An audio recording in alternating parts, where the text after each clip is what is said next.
I don't think anyone knows, has a definitive answer why people are not as happy about the economy as they might be. And we don't tell people how they should think or feel about the economy. That's not our job.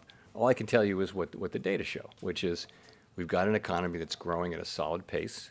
We've got a very strong labor market with unemployment at 4%. And in the meantime, it's going to be painful for people, but the ultimate pain would be a period of a long period of high inflation. It is people who, lower income people who are at the margins of the economy who have the worst experience, who experience the most pain from inflation. So, it's for those people, for all Americans, but particularly for those people that we're doing everything we can to bring inflation back down under control. Pues ya habéis visto que Powell se ha puesto un poco populista en la rueda de prensa de hoy diciendo que, bueno, que si luchan contra la inflación es sobre todo para las familias estadounidenses con menores recursos, las más pobres. Lo que se olvida de comentar Powell es que un 5,5% de tipos de interés beneficia todavía más a la gente que tiene liquidez. ¿Por qué? Porque están sacando, imaginad las empresas con caja, las Apple, las Meta, las Microsoft, todas las que tienen caja y no necesitan esa liquidez, le están rentabilizando un 5% anual sin riesgo, igual que las familias. Entonces, los que sufren también las consecuencias de subida de tipos son las familias más pobres porque, uno, no pueden acceder a financiación, les cuesta mucho más, les suben los costes de financiación variable, como las hipotecas variables, etc, etc, etc. Entonces, sí, véndelo si quieres como una especie de lucha por clases, pero realmente no lo es, ¿vale? Pero bueno, vamos a ver exactamente qué es lo que ha pasado en el día de hoy, qué es lo que ha decidido la Fed, porque ha sido bastante sorprendente, gente, el movimiento de la Fed de hoy. Yo creo que el mercado no se lo llegaba a esperar del todo, las proyecciones, sobre todo, ¿vale? Mantener los tipos los ha mantenido en el 5,5%, por lo tanto, se desmarca ahí un poco del BCE, que bajó tipos, del Banco de Suiza y del Banco de Canadá, y la Fed por ahora mantiene. Entonces, bueno, ahí por carry podría empezar a ver a lo mejor cierto movimiento hacia el dólar para sacarle cierta rentabilidad, porque ahora la gente pues no le saca tanta rentabilidad a las cuentas en euros o en otras divisas, ¿no? Pero bueno, importante es el dato de inflación de hoy que hemos tenido también, que eso es lo que ha hecho también un poquito aflojar al dólar, porque ha sido un dato de inflación muy bueno, 0% en mensual, enseguida lo vamos a analizar en detalle, pero sobre todo la Fed. Vamos antes con ello, las proyecciones. ¿Qué es lo que ha dicho? ¿Qué es lo que ha hecho? Mejor dicho. Bueno, lo primero, alguien se preguntará. Claro, ha tocado una reunión entre medias, ya sabéis que la reunión son 2 días. Ha tocado una reunión entre medias de un dato importante. ¿Analizan ese dato importante para tomar en consideración sus decisiones? Esto es lo que ha respondido Powell. So when that happens, when there's an important data print during the meeting, first day or second day, what we do is we make sure people remember that they have the ability to update. We tell them how to do that, and some people do, some people don't. Most people don't. And I'm not going to get into the specifics, but you have the ability to do that. So that what's in the SEP actually does reflect the data that we got today, to the extent you can reflect it in one day. Vamos, que como veis, pueden cambiar su proyección, pero muchos no lo hacen, dice Powell, pues seguramente porque les dé pereza, ¿no? Entonces habrán visto el dato de CPI de hoy y habrán dicho, bueno, me da pereza cambiarlo, ¿para qué lo voy a cambiar, no? Bueno, como veis, lo importante han sido las proyecciones. Nada más conocerlas a las 8, conocíamos que la Fed mantiene los tipos de interés. Entonces, si miramos lo más importante, lo tenemos aquí abajo, que es dónde espera la Fed tener los tipos de interés para cada uno de los años, 2024, 2025, 2026 y el periodo a largo plazo, ¿vale? Bueno, lo importante es comparar con el anterior pronóstico que se dio en marzo. Y como vemos, pues en marzo se esperaba un 4,6, que serían 3 bajadas, desde el 5,5 hasta el 4,6 aproximadamente, serían unas 3 bajadas de tipos que se esperaban para 2024, pues se ha incrementado eso a tan solo una bajada de tipos. Plantan el tipo final para 2024 en el 5,1. Y eso ha sido un pronóstico muy hawkish, muy halcón, en el sentido de que, joder, el mercado estaba barajando a lo mejor que lo subiesen a 2 recortes tan solo, pero como veis, solo lo han bajado a tan solo un recorte en 2024. En mi opinión, que el mercado no les ha creído mucho, porque si no la reacción hubiese sido peor. Vamos a ver durante la semana, obviamente, cómo reacciona el mercado, pero para mí la reacción hubiese tenido que ser peor si les hubiesen creído de verdad, que simplemente van a haber un recorte de tipos. Para mí que el mercado sigue pensando que habrá 2 y creo que ahí es donde más o menos nos moveremos.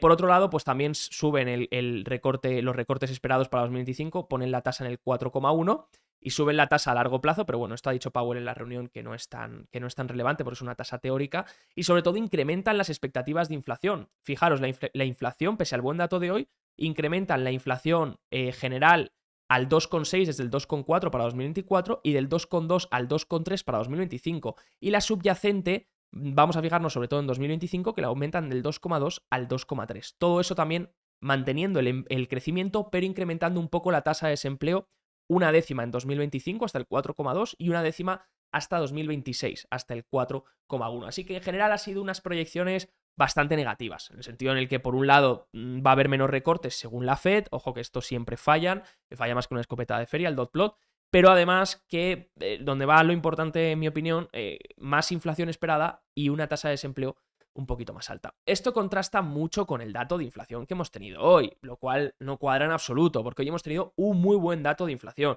De hecho, lo veíamos en el informe del domingo, os comentaba, los PMIs mostraban una bajada en el precio, también hemos visto la gasolina bajar, también habíamos visto el petróleo bajar, entonces cuadraba todo para que mayo fuese un muy buen dato de inflación, simplemente por la parte de vivienda, que era la que más me preocupaba y que de hecho ha acelerado este mes, ¿vale? Pero bueno, sea como sea, el dato de inflación ha salido en el 3,3%, mejor de lo esperado. Como veis, parece ser que por ahora, yo creo que por lo que Powell está tan pesado diciendo que, bueno, que por ahora necesita más convicción de llegar al 2%, es porque realmente, si os fijáis, está consolidando. O sea, en términos intraanuales está consolidando, pero el dato mensual de este mes ha sido muy positivo. ¿Por qué? Porque ha sido un dato mensual del 0%.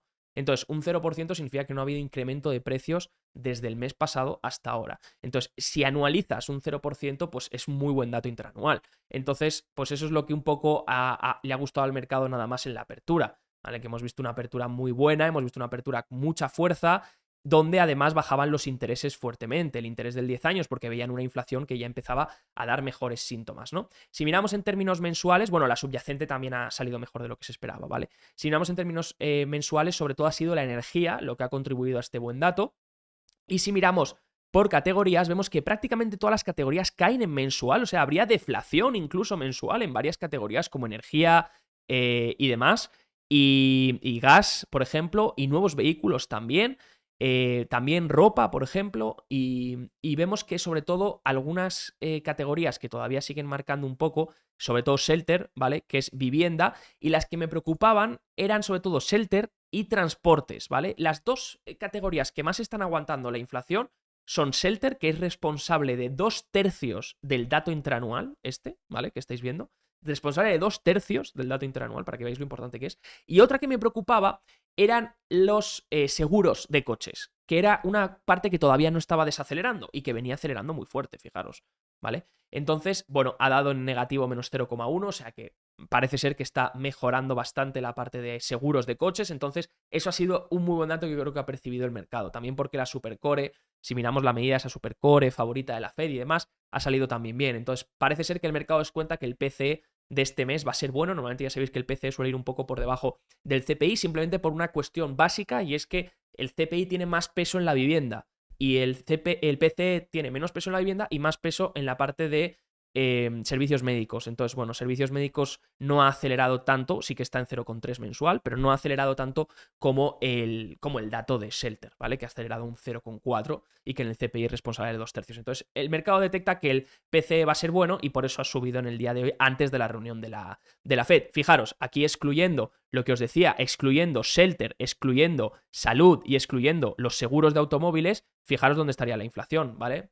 BCA Research lo comparte. Claro, si excluyes estas categorías, son las 3 categorías más importantes ahora mismo, para que veáis.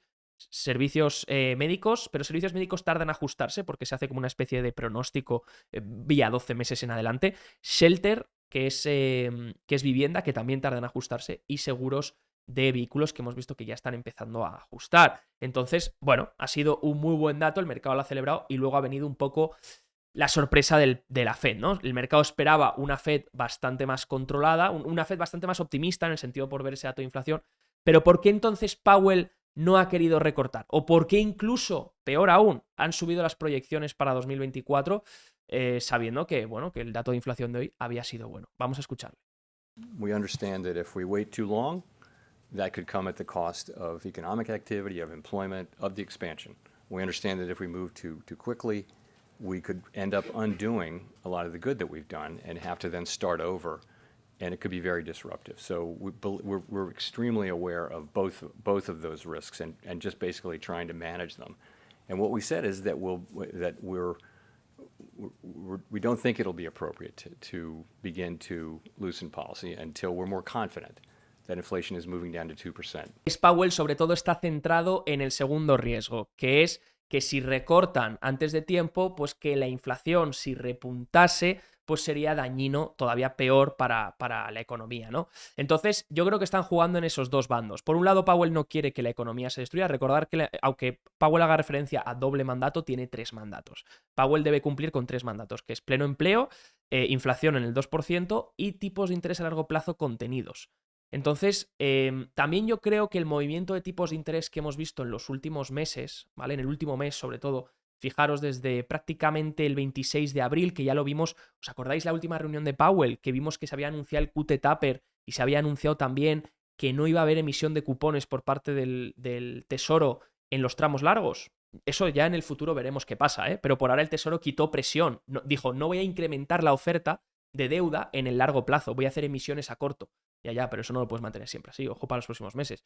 Pero aún así, eso alivió mucha presión del mercado de bonos. Además, con unos datos un poquito más tendiendo a equilibrio, el mercado laboral, datos de consumo y demás, teniendo más equilibrio el PIB del primer trimestre, pues ha hecho que los intereses a largo plazo disminuyan. Y eso le ha permitido a la Fed ser un poquito más estricta, porque ya no tiene esa presión de los tipos de interés que hace un mes estaban en el 4,7. Si hubiesen estado los tipos de interés del 10 años en el 4,7, os aseguro que Powell hubiese mantenido un pronóstico de 3 bajadas de tipos, o incluso 4, o incluso hubiese bajado tipos hoy mismo. Pero como le ha aflojado un poco la curva, le ha aflojado un poco el interés a largo plazo, pues se puede permitir parecer más restrictivo y así ganarse la confianza para que cuando recorten, en mi opinión, y esto ya es tema político, ya es un poco divagar, pero en mi opinión es, si yo ahora soy estricto y justo antes de las elecciones soy un poco menos estricto, no va a parecer que lo estoy planificando, va a parecer que simplemente me centran los datos, como dice él. Entonces yo creo que está jugando con eso. Yo creo que está diciendo, voy a ser restrictivo justo antes de elecciones para que parezca que estoy cumpliendo mi mandato, el 2%, y que realmente me preocupan las familias y demás. Que a lo mejor sí, ¿eh? Esto estoy a lo mejor desvariando yo. Pero luego voy a empezar a ser más dovish, ¿no? Que bueno, que en realidad la rueda de prensa tampoco es que haya sido muy estricta, ¿eh? De hecho, tampoco ha sido muy exigente, ¿no? Solamente esas proyecciones, que además las proyecciones no son solo suyas, ¿eh? Entonces no voy a meter aquí a Powell solo en el es de todo el FOM, ya sabéis, se hace la mediana del FOM, de todos los miembros. Aún así, bueno, yo creo que eso puede explicar, ¿no? Entonces tenemos a un Powell que, aunque no diga nunca el tercer mandato, solo diga 2, se va a centrar en el empleo, que de hecho os preguntaréis, vimos el último día el informe, en el vídeo anterior, el dato de empleo. Y vimos que el dato de empleo había serias dudas porque las dos encuestas están teniendo una divergencia muy importante, la encuesta de household de los hogares y la encuesta de los establecimientos. Y le han preguntado a Powell, me alegra que le hayan preguntado, menos mal, estos periodistas que en la última reunión no sé qué hicieron, me alegro que le hayan preguntado esta vez, y esto es lo que ha respondido. You're right to point to the last report where there were job losses in the household survey, job gains, big job gains in the establishment survey. So, I mean, we're left with ambiguous results, and we have to deal with that uncertainty around data. Nonetheless, the overall picture is one of a strong and gradually cooling, gradually rebalancing labor market. Job openings, while they've come way down, are still, greater than the number of unemployed people. The jobs workers gap is still a significantly positive number, greater than it was before the pandemic. So overall, we're looking at what is still a very strong labor market, but not the superheated labor market of 2 years ago, or even 1 year ago. Powell ve un mercado laboral todavía fuerte pese a esa divergencia, aunque ha dicho que lo va a vigilar muy de cerca. Y si el mercado laboral se destruyese, ¿qué pasaría? Que bajaría tipos enseguida. Lo ha dejado muy claro, ha dicho que incluso le han intentado sonsacar cuál es el dato que tiene que destruirse para que bajen tipos. Le han preguntado sobre si serían las nóminas, unas nóminas en negativo, y ha dicho que no quiere dar el dato, pero que ellos vigilan mucho más acerca del mercado, que no es solo la tasa de desempleo y las nóminas, que ellos intentan anticiparse y que si algo se destruyese dentro del mercado laboral o creen que se va a destruir, antes de que lo hiciese intentarían bajar tipos.